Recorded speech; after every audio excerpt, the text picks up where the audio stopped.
So how many years have you worked as a nurse? It will be actually 6 years next week.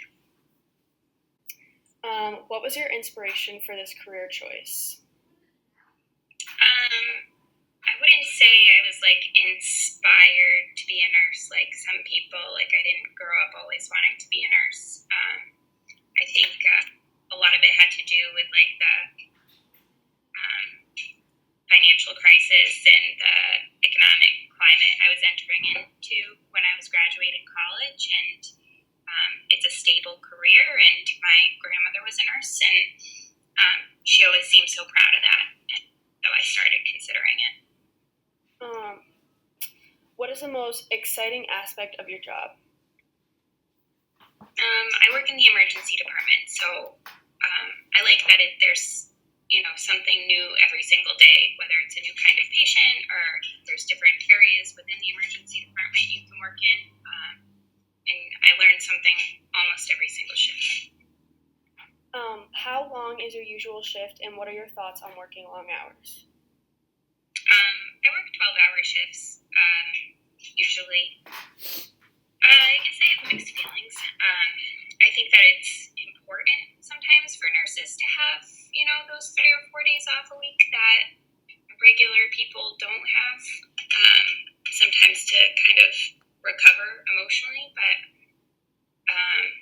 and physically it's hard physical work, but also towards the end of those hours, you get used to them, but when you're working the off shifts, I was talking to my boyfriend about it because he's a paramedic and works similar hours.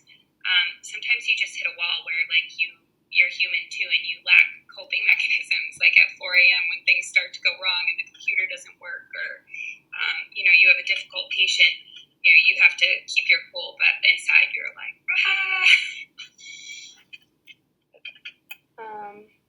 Are there any other controversial topics in the medical field that you are invested and or interested in? I did some hospice work, so I'm in not just in hospice, but in the emergency department. I've noticed that a lot of end of life decisions and end of life conversations fall on the physician, and it really isn't supposed to be within the nursing scope of practice. We're supposed to help facilitate those conversations, but not supposed to help families make those decisions. Well, we are supposed to help, but it's all kind of blurry, and I think that there needs to be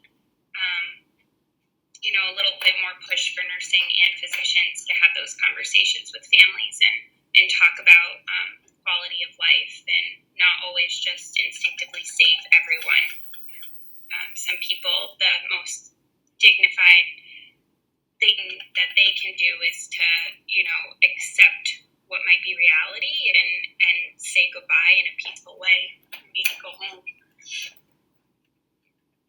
And what is it about nursing that makes it such a rewarding career?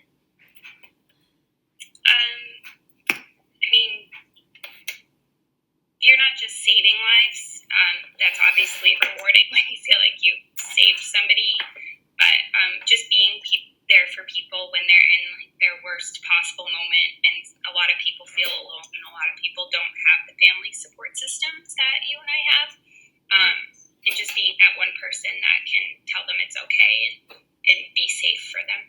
Okay, thank you.